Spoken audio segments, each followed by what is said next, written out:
Learn how to simplify square root radicals. What's a simplified radical? A simplified radical meets three major requirements. Number 1, no radical contains perfect square factors. Number 2, no radical contains a fraction.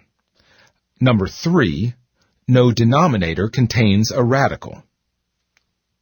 Let's look at examples that do not meet these requirements. In this example, 9 is a perfect square, so the simplified value would be 3.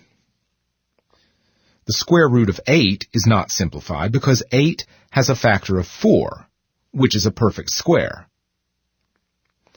1/2 the square root of 27 is not simplified because 27 has a factor of 9, which is also a perfect square.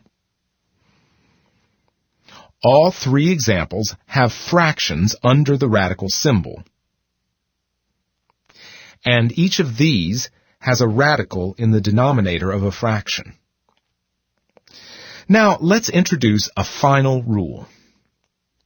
For a radical to be simplified, all three requirements must be met. Now that I know the requirements, how do I simplify radicals? Let's look at how to simplify radicals. The requirement states, no radical contains perfect square factors. Note the square root of 9 is 3, and the square root of 121 is 11. Obviously, both final expressions are simpler than the original expression. This example requires the removal of a perfect square factor. 8 can be factored as 4 times 2. Use the multiplication property of square roots to separate the single radical into two separate ones. Finally, 4 is a perfect square root, which allows you to write this as 2 times the square root of 2, a simplified radical. Here, 27 is factored. The perfect square factor of 3 is removed, and it is multiplied by the 5/3, which was there from the beginning. So each of the simplified radicals actually looks simpler than, or as simple as, its original radical. What about the requirement, no radical may contain a fraction? The division property of square roots allows you to rewrite the radical as two separate radicals, one in the numerator and one in the denominator. This property allows you to easily fix the radicals.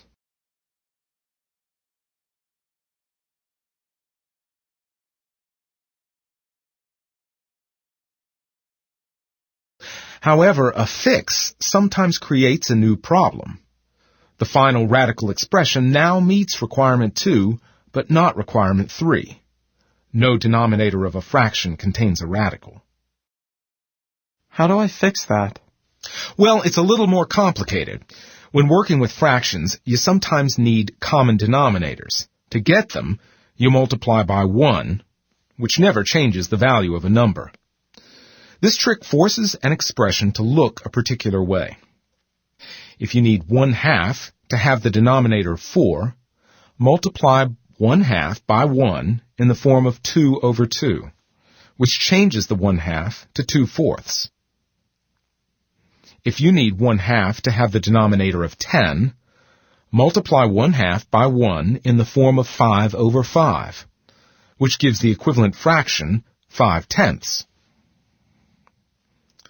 When a fraction contains a radical in the denominator, multiplying by 1 can get rid of the denominator radical, if you choose the correct form of 1. In this example, select the square root of 3 over the square root of 3. After multiplication, the denominator becomes a perfect square, and the radical can be removed. This process is called rationalizing the denominator. Let's look at one way to fix this example. First, get rid of the fraction under the radical.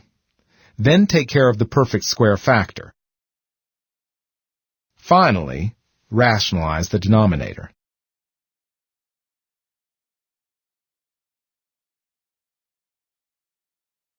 Is that why you added the fourth requirement?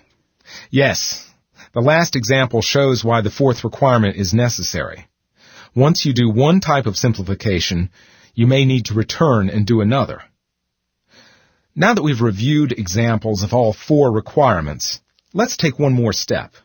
You mean there's more to simplifying radicals? We're not adding more, we're looking at a different need. The previous examples were arithmetic. With an algebraic radical expression, the same requirements and methods to simplify still apply. Let's start with requirement 2 and remove the fraction from the radical. Factor the perfect square, x squared, from the radical in the denominator. Finally, rationalize the denominator to remove the final radical from the denominator.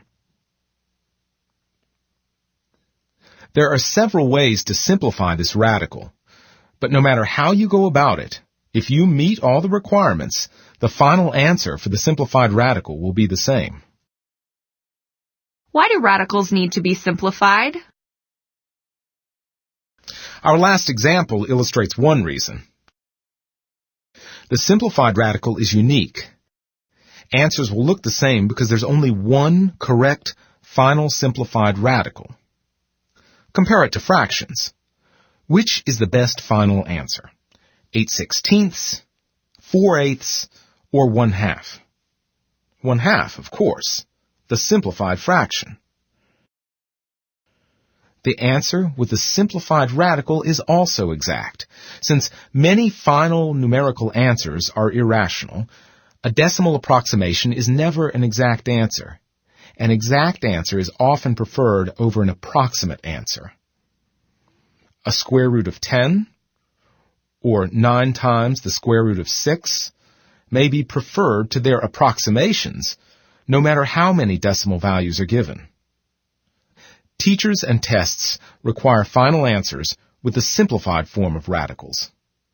Unless otherwise directed, your final answers should contain radicals in simplified form.